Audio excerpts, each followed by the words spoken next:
Yeah, in the previous class we seen sessions, process, and transactions, and we also seen how to calculate sessions, process, and transactions. Every DBA, it is necessary for monitoring each and every sessions which are running on the database, and always we need to check the status of a session, whether the session status is active or inactive. So this should be always checked whenever we monitor the sessions. There may be a lot of inactive sessions which will be available on the database, and all those inactive sessions are useless. So sometimes the user will connect to the database, he will execute all the queries, and once his work is completed, still he will not disconnect the session. So during those cases, we may end up with some additional sessions which will be connected to the database, and which will not be doing any tasks. So for that reason, we need to monitor all the inactive sessions, and active sessions we can just leave it. Why? Because when the session is active, it is doing something on the database, like executing the queries. There are multiple scenarios where the session becomes inactive. So one is genuine reason, other one is the user is in idle state, and the third one is user is actually executing something, but he is waiting for a response from the from either the server or the client. So genuine case, if I'm just executing a SQL query,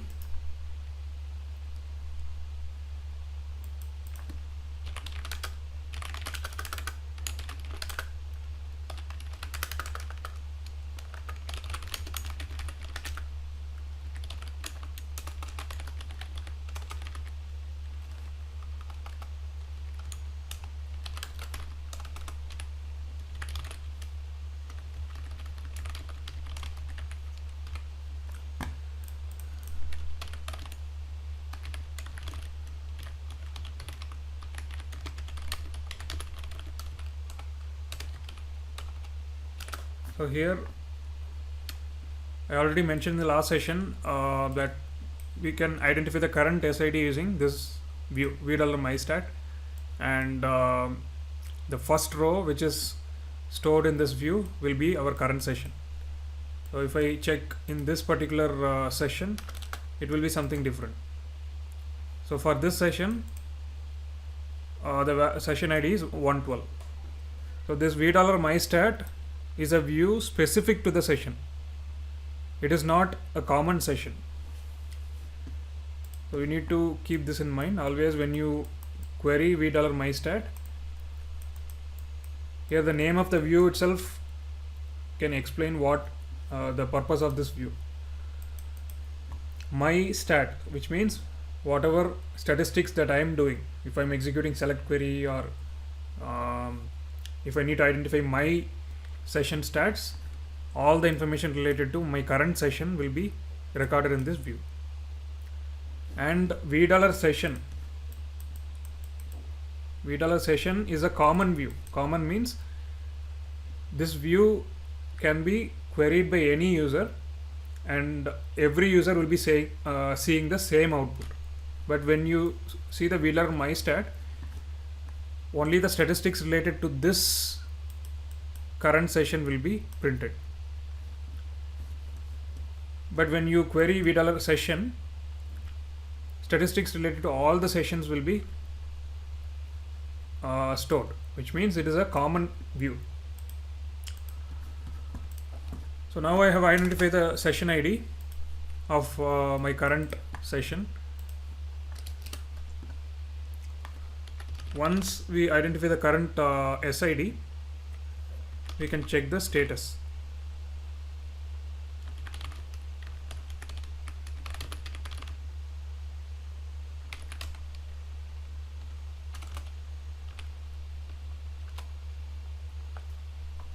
So if you see, currently it is inactive, but I am connected to the session. I am not doing anything. That's why it is showing as inactive. Now let me execute something. Select star from DBA source.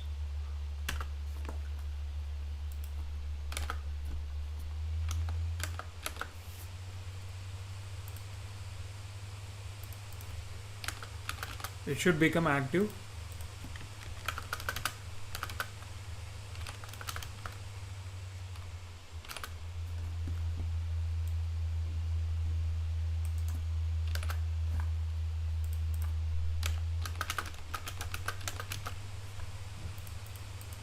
Okay. Let me do something like create table T as select star from. So I'm just creating a sample table.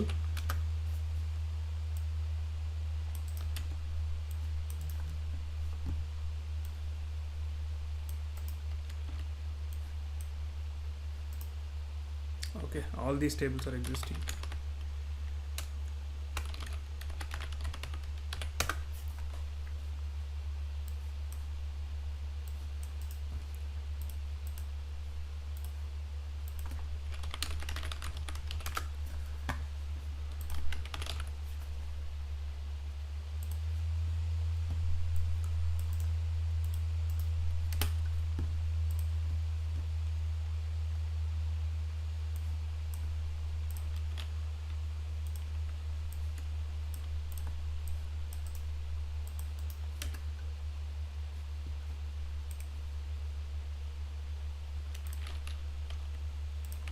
I'm just inserting some sample records, and I've just created a sample table. So now if you see, the status became active once I executed some insert statement. So this will be active until this insert statement complete. So once the insert statement is completed, if I'm not committing the transaction, if I'm not doing anything, then again it becomes inactive. So let me reduce the data.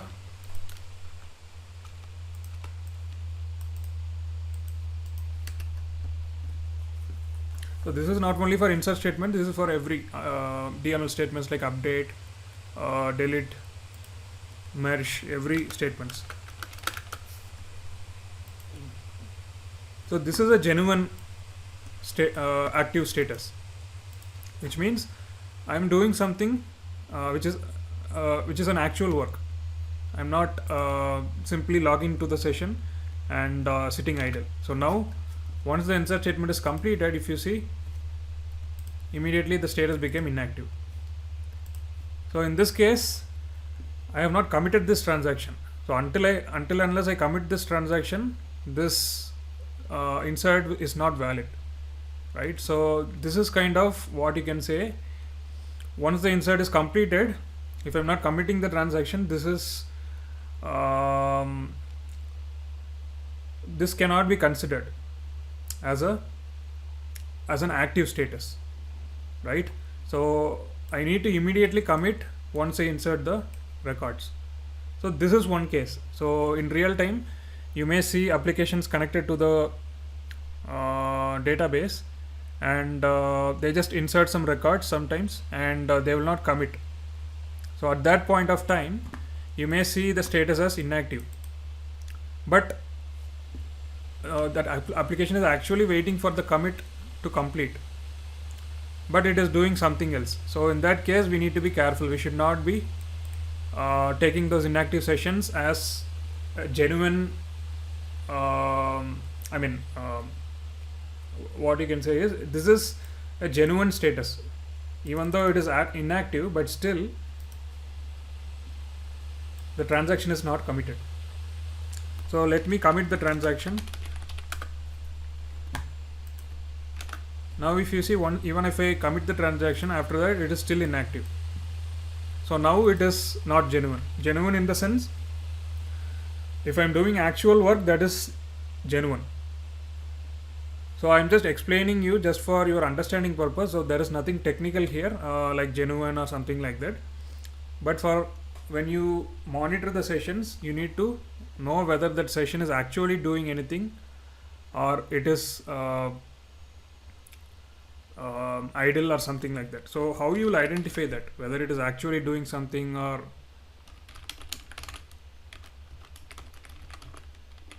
it is waiting for something like that. So there are a lot of reasons why a session will wait.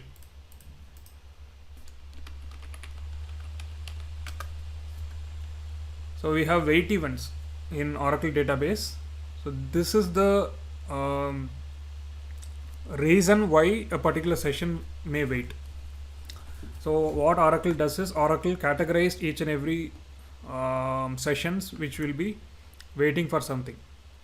So if I'm doing a task and if there is no CPU for doing that task, so I need to wait for the CPU. So likewise, if I'm doing some task which requires memory, but other processes are using the memory, so if there is no sufficient memory, then I cannot do anything. So in that case, I need to wait for the memory to for the further processing. So likewise, Oracle has categorized each and every waits called as wait event. So in VDLS session itself, we have this event view, and if you see, we have SQL star net message from client. So if you see this message, that means I am actually not doing anything in my session, which means this session is not doing anything. That is the main reason. So this is how you have to identify whenever you monitor the sessions. So it's not that you need to simply go and check the database and monitor the sessions, but you may get some situations where application team may complain something, saying that we have some issue with the connections. So during that case, the first thing that you need to do is to monitor the sessions, whether they are connected or what is the status of the connections, and whether they are doing something or whether they are waiting on something, whether they are actually genuine connection where they are doing some inserts, updates or deletes, or whether the user went for a coffee for outside and simply he connected to the session without doing something. So we have to identify this by our intuition. It's not that the user itself will come and say that he has went for a break. So there are a lot of reasons. So there are other reasons where application connections simply leak the database. So leak in the sense, application keep on spawning multiple sessions connecting to the database without any reason. So why application connect to the database? For executing SQL queries. So if application is not executing any SQL queries, and if it is simply firing a lot of connections to the database, then also we'll get into some problem. So that's where these parameters will come into picture. So in the last session I mentioned 3 parameters: processes, sessions and transactions. If the application spawn greater than 300 sessions or processes on the database, then we will end up with ORA 020 error. So this error you often see frequently in test databases and development databases, but in production databases, obviously, when during the creation of the database itself, we give a high value for the process depending on the number of connections which come to the database. So when the number of processes exceed, we get this error. So what we have to do, we need to increase the number of processes. Also we need to make sure that if the number of processes are increased, then we need to calculate the PGA size as well. So that is related to memory. So that I will explain separately in memory class. You have two parameters PGA. So if you go back to the architecture session, why PGA is used, I have explained that PGA is a private area and SGA is a shared area. So why PGA should be considered when we focus on the process? Why? Because every process needs memory. So if the process cannot consume memory, then they will die. So similar to how a car requires fuel to function properly, likewise process requires resource to function properly. So it needs memory to store the information somewhere for a faster access. So likewise it needs CPU for processing the tasks, for calculations and all. So whenever we increase the whenever we increase the process, we need to make sure that we increase the PGA as well.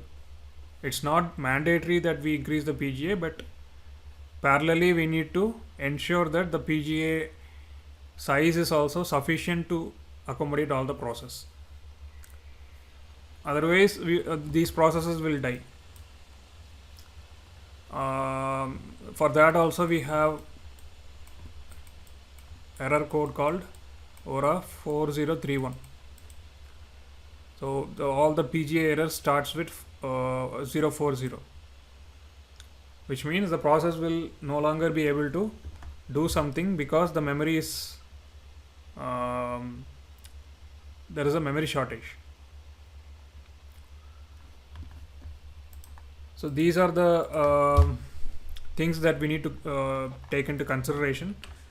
So now let me just show you how it actually impact the system. So let me just reduce the number of process to 60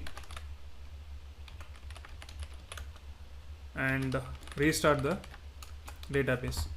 What I am doing is I am just simulating this error, but in real time, just imagine in real time it may be something like this.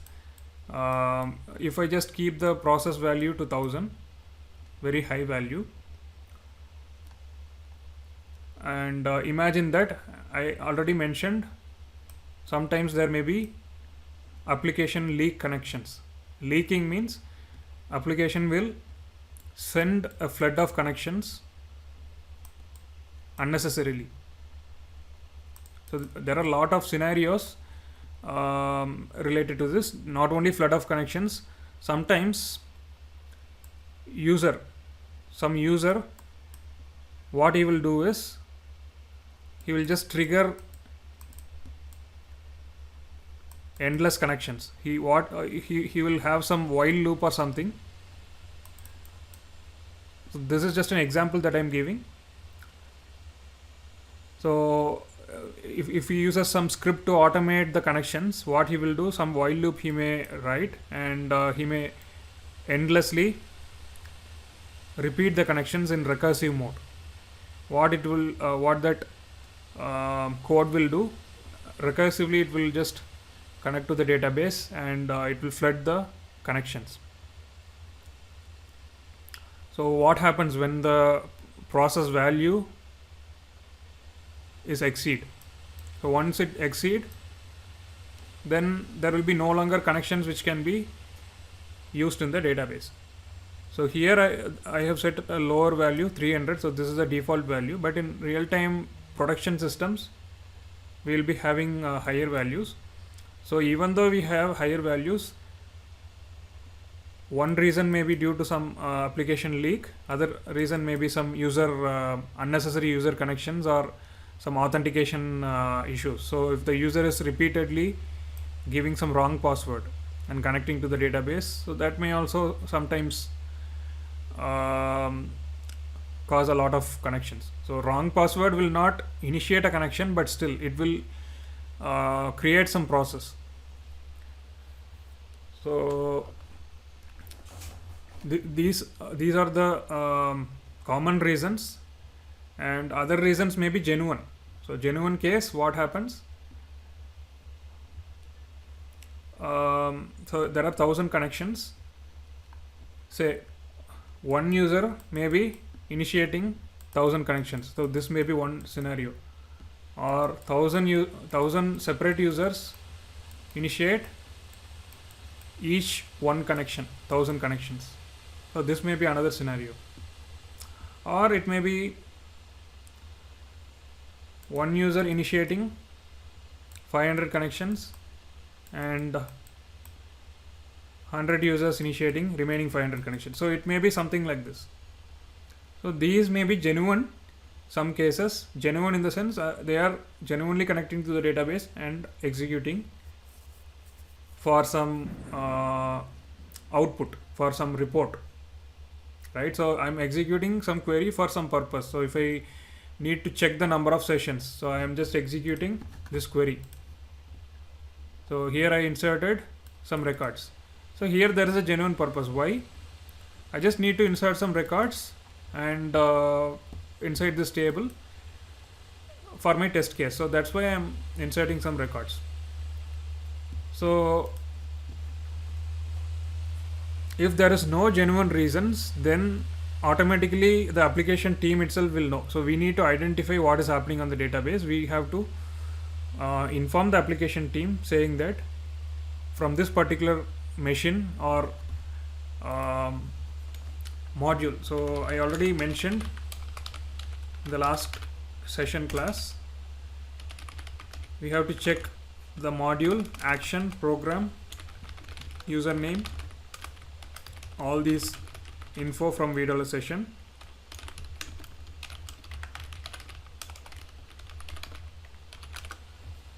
So if you filter out with type not is equal to background, you will get all the sessions.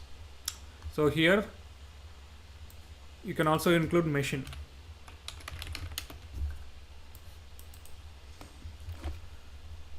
So with all these details, you can identify what exactly that session is doing and from which machine it is connected, what is the action, which means what is the module or what is the action that program is doing. So all these details you will get.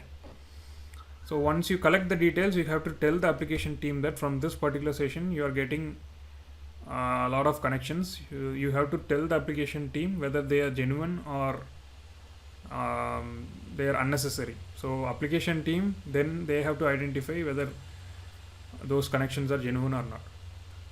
So now I have changed the processes parameter to 60. I will restart the database.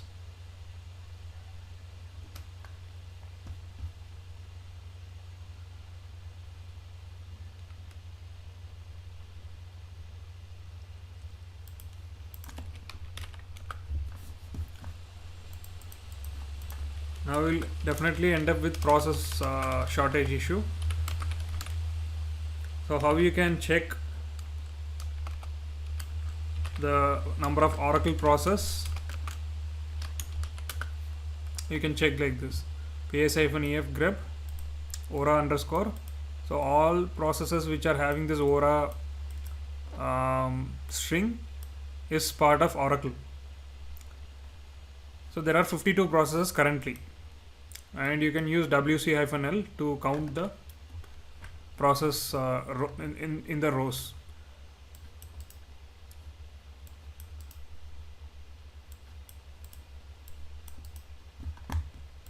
So if you see, there are 52 processes including background process. Now if I just go to the alert log, we'll get some error.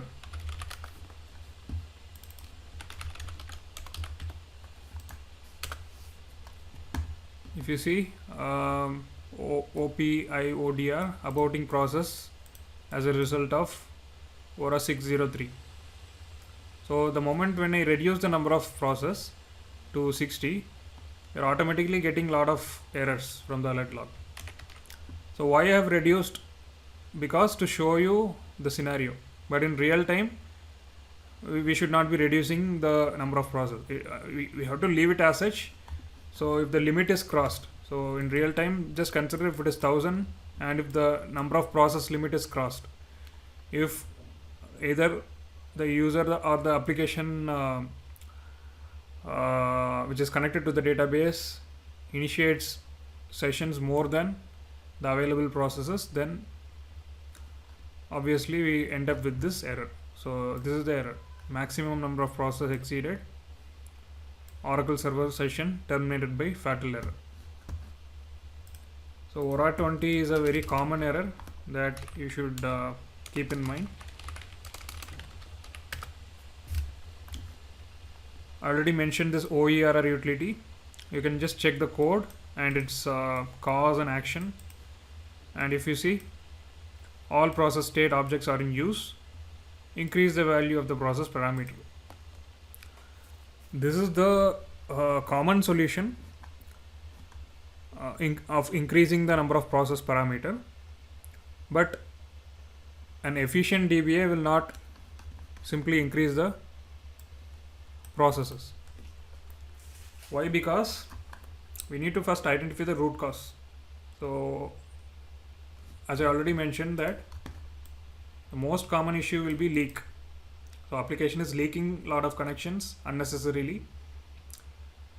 So you need to know the history of your database as well. So it also depends.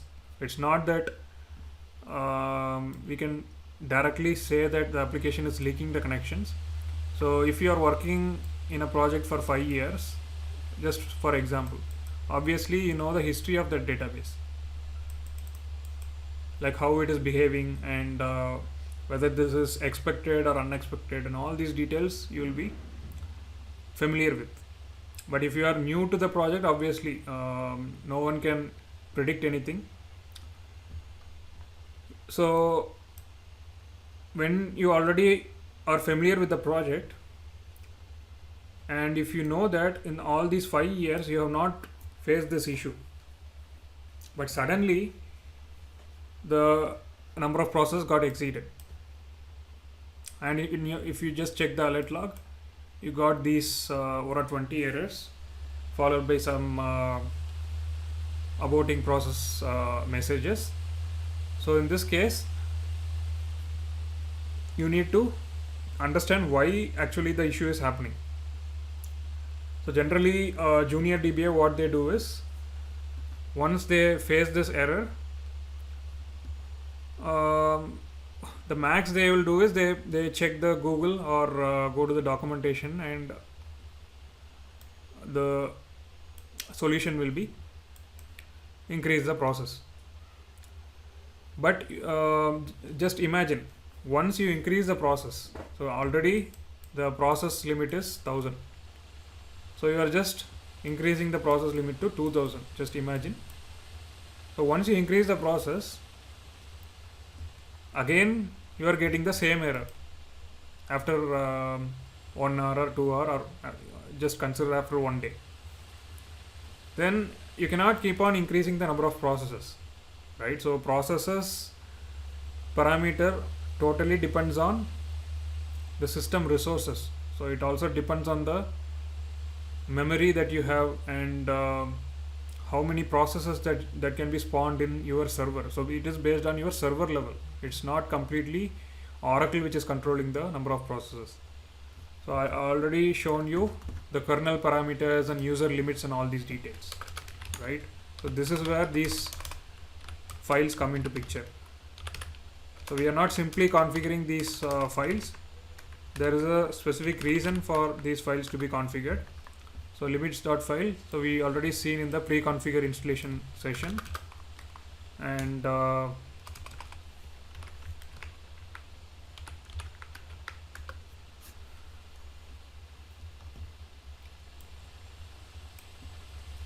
all these kernel parameters are the base for the process which are spawning on the database. So in this case, identifying the root cause is very important rather than applying the solution. So for temporary purpose, what you can do is you can just increase the number of process and then reboot the database. Again, there is another issue. You need to have a downtime. So if you want to increase the number of processes, you need to reboot the database. So that is also another issue. For the production system, we cannot reboot during production hours. So first, that is the reason we need to log into the database. I already mentioned how we can monitor the sessions. I mean, if you are not able to monitor the current sessions, you can also check the number of processes. So we have another view called $process. So this view will give us the total number of processes which are opened in the database. So currently database is functioning in a restricted or limited mode. Limited mode in the sense, database is automatically reducing the unnecessary background process, and it is keeping only the mandatory background process. So pmon, smon, logwriter, dbwriter, then checkpoint. Yeah, so all these 5 processes should be actually running. But if you see how Oracle is adapting to the settings, right? So I have reduced the number of processes to 60, but Oracle actually needs background process more than 60, but it could not spawn. Why? Because maximum number of process 60 is exceeded. So for that reason, even though it is not able to spawn more than 60 process, what it is doing is, it is just keeping only the background process which are necessary at the moment, and it is just eliminating all the unnecessary background process. Unnecessary in the sense, it is actually required, but at the moment for the functioning of the database, these are not required. So it is kind of you can say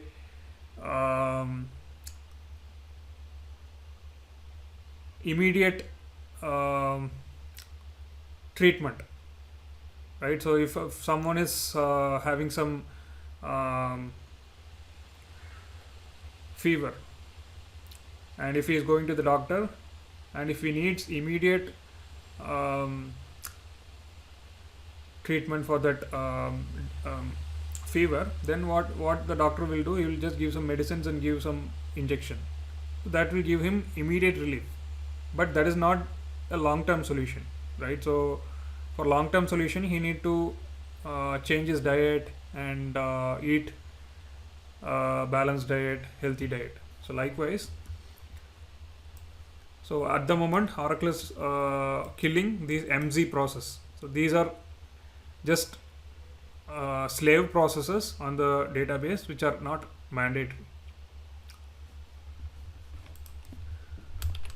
So how we can check whether the process limit is exceeded or not? So we have another view called $resource limit.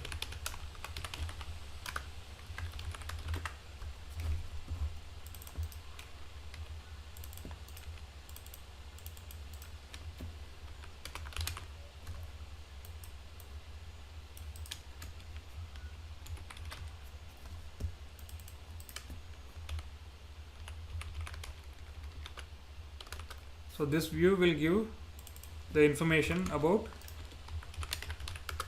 the total number of processes which are spawned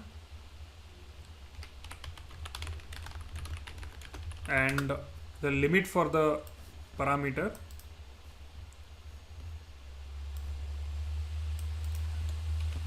it's all about querying the views. So if you want to get lot of information and understand what is happening, you need to query all these views, and you should keep some basic views in mind. The resource name is process. The $resource limit will give us all the resource information like sessions, transactions, all these details, but our point of interest is the processes parameter. If you see, current utilization is 57 and max utilization is 60, limit value is 60. This is how we can identify whether the processes which are opened in the database is higher than the limit value. So what is the limit value? Limit value is processes, this parameter. This is the limit value. Limit value is 60. So here if you see limit value is 60, and current utilization will give us the current number of processes. So if you see, select count of star from VW process, current process 57. So that's printed here. What is the max utilization? Max utilization is 60. This is not the current utilization, but once in the database, the number of processes which were spawned was 60, but we don't know when. It will not give us the exact time when the number of processes were 60, but this is a historical information. It may be the number of processes touched 60 maybe last 5 minutes before, or last 3 minutes before, or last 10 minutes before, right? But it is not too long. You can just imagine for within last 30 minutes. It's not last 1 day or last 2 days. So this view is just a dynamic view which will store only the recent value. So it may be in the last 30 minutes. So that depends. So this is the view. This is the column which will help us in identifying that whether the number of processes has reached this limit value or not. So if this max utilization is equal to the limit value, then we need to first check why the number of processes has reached 60, and we need to identify the root cause. So as of now, I have not executed any application statements, or I have not initiated any application connections to the database. What I did was I just reduced the process's limit value. That's it. So that itself will not allow the background process to spawn. So one solution is to increase the number of processes. So we need to make sure that we ask for a downtime to the end users and stakeholders, and we just execute this alter system set process parameter, and then we just reboot the database.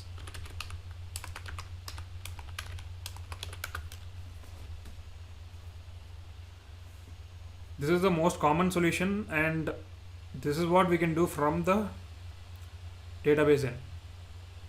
Why? Because what we have in control is only this parameter. We cannot control the application sessions which are coming into the database. We cannot control the leakage of application connections. But we have another option. One is to increase the number of processes. The other option is to kill the processes. So how we can kill the process?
Okay, so I was just looking for some script to spawn some connections.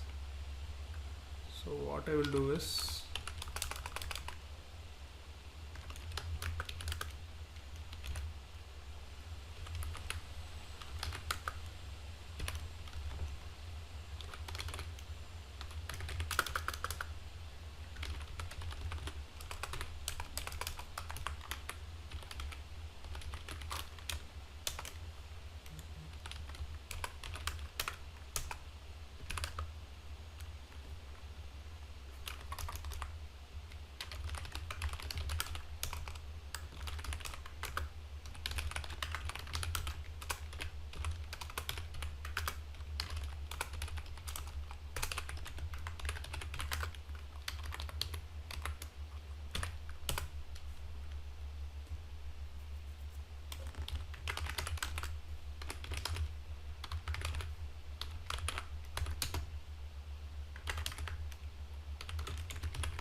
so I'm just creating a simple shell script which will just loop the number of connections, and it will just execute infinite times.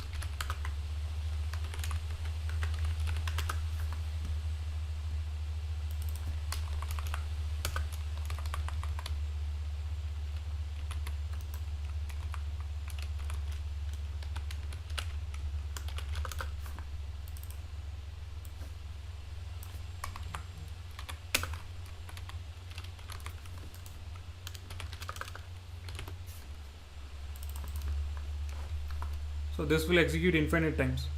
So if you see,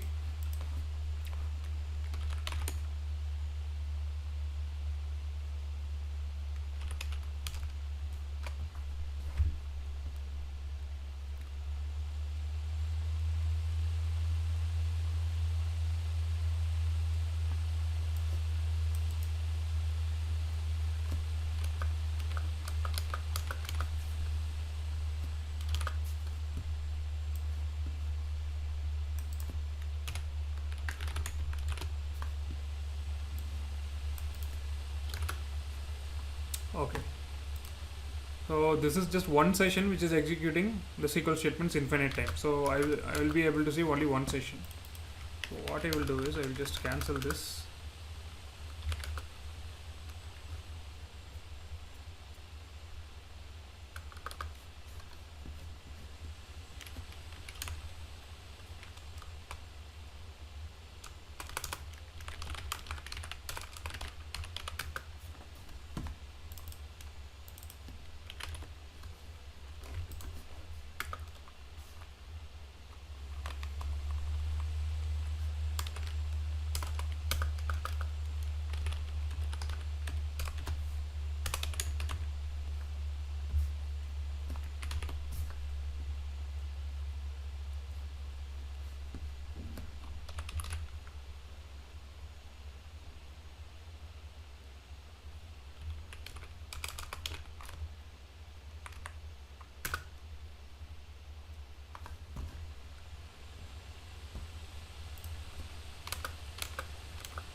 Okay,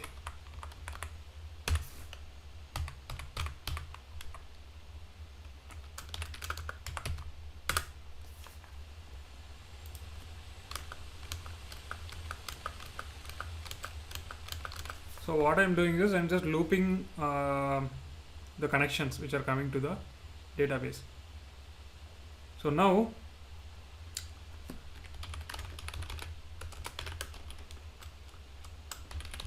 let us check the number of processes.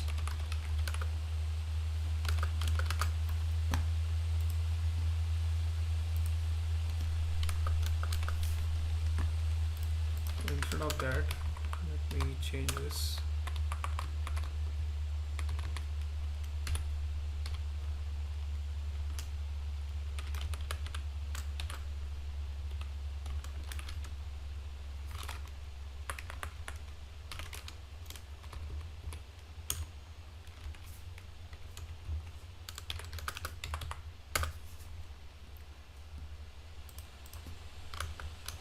Yeah, so the moment when I increase the number of process, if you see, the count of star is getting increased, which means the number of processes which are getting increased, right? So now I have used parallel process. Parallel process means one process will not work on the task, multiple processes will be working on the task. So likewise, if I just execute 3 to 4 scripts like this,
so actually it should increase. So I have executed multiple parallel process, it should be increasing.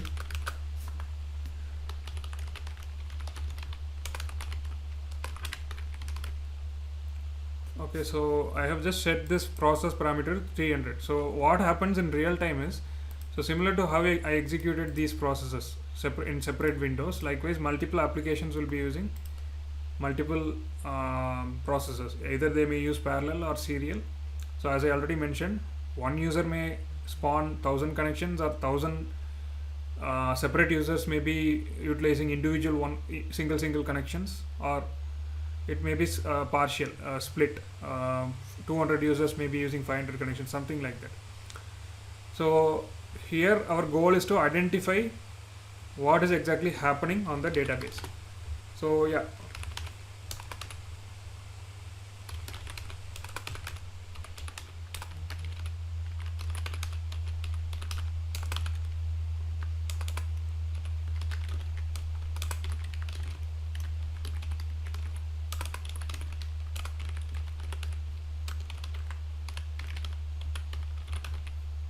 always remember that whenever we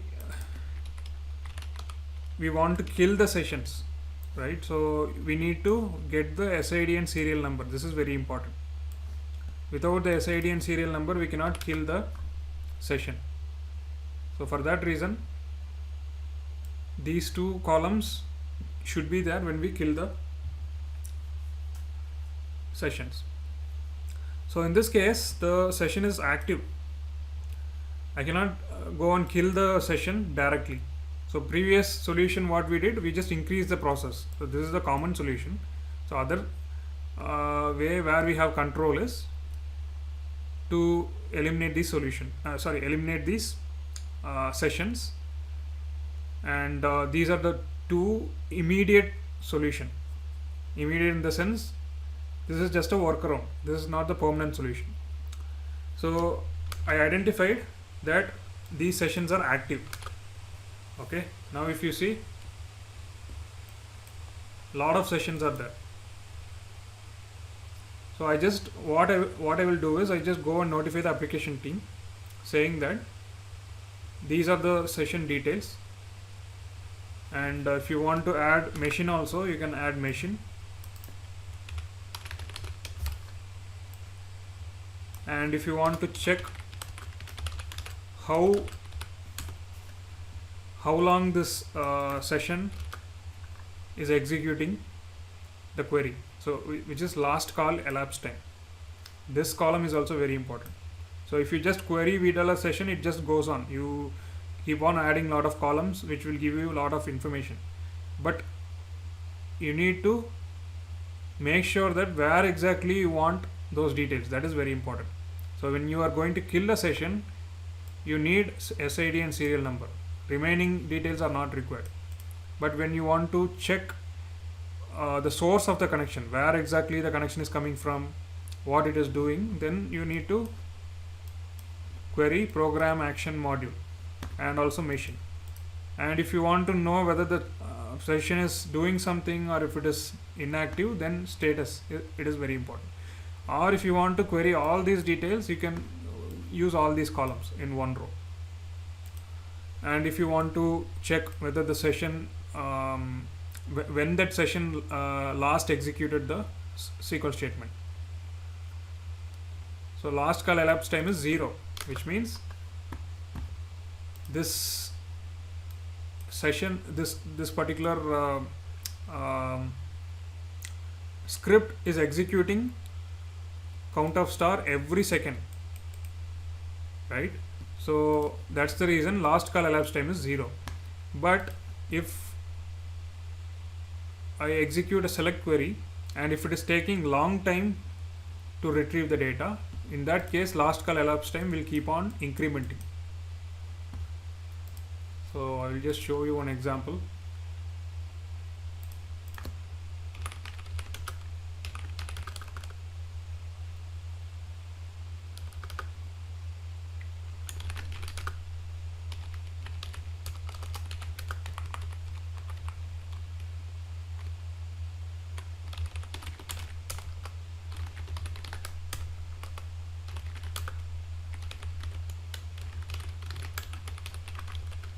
So now I have executed DBA source query. So if you see, this is the session. Okay, last call elapsed time is 1 second. Now if I again check the session, last call elapsed time is 1 second.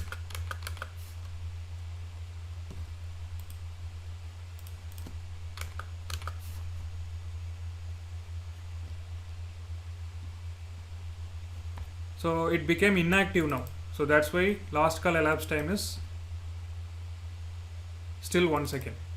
Why? Because I just executed the query, but I'm waiting for the whole output to print on the screen. So this is also one of the case, right? So in this case we cannot simply kill this session. Why? Because I have already executed the query, but I'm just waiting for the genuine reason to get the output. So I'm not actually inactive, but I'm waiting for the output. So yeah, last call elapsed time is just how we can say, if you are say for example, if you're doing some work, you're doing some say for example you're eating something and you're going for some break. Okay, so when you are eating, this is considered as active, which means you are actively doing something. But when you go for a break, you are not doing anything, you are just idle. Just you are seeing something, you are idle. And after that again you are coming back and you are working on laptop. So this is also active, but break is inactive. Again you are going to sit idle, and you are just seeing something over the window. So again you are idle, and again you are coming back and again you are working on laptop. So here what this last call elapsed time mean is, so when you are eating, how much time you took for eating. So consider 10 seconds. Okay, so this information will be recorded. So when actually I was active, so what it will do, it will just record it. So again it will go for, when we go for break, that particular break will not be recorded. Again after 30 seconds you are again doing something, so that 30 second will be recorded. So at this 38 second you were active. So this is the column which denotes like that. So here why we got only 1 second, because I executed the select query and it took 1 second for me to execute that select query. So at that 1 second I was active. So after I executed that select query, I am just idle. I'm just seeing the screen, and this output is just scrolling up. That's it. Right? So now if I just again cancel this,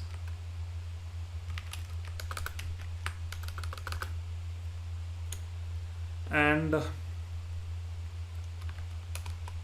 let me again execute the same query. So now if you see, it became 0. Last call ET is 0. Why? Because I'm not doing anything now. I'm just idle. So in real time this may be complex. So in whenever we try to simulate this situation, it may be hard, but in real time what happen is, so similar to how I given this scenario, what application will do, application will execute a SQL query and it will take some 10 seconds, and after that application will go to idle state, and after some time again application will execute some other SQL statement for 10 seconds, again it will go for idle state. Something like that it happen in real time. Why? Because it depends on the business use case. So some applications may require data in intermittent manner. So it will go to sleep, again it will execute query, go to sleep, execute query. So in that case you will be able to check when that application was last active. So using this call. So now we need to kill the session. So what we did was, we just discussed with the application team, and we need to make sure that we kill the correct session. We are not going to kill the wrong session. In this case we need to confirm lot of details. We need to confirm the SQL ID, also username, all these details. So once we confirm all these details with the application team, we can just kill these sessions. So how we can kill? So just imagine I want to kill this session. This application team says that this SQL ID running this executing this particular this session executing this particular SQL statement should be killed. So what I will do, I will just collect the SID and serial number and just kill the session. So once I kill the session, this session will be removed from the database. So this is another immediate solution.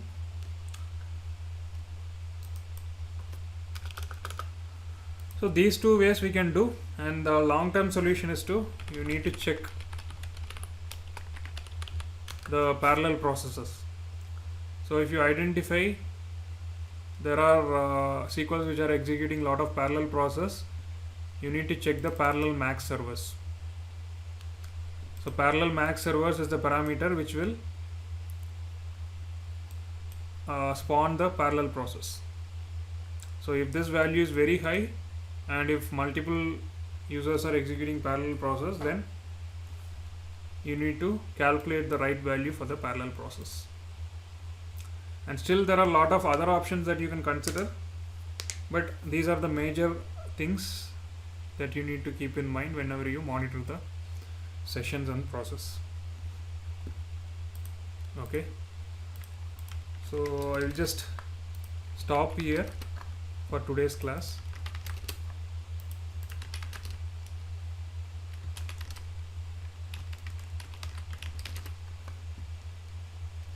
So we'll just see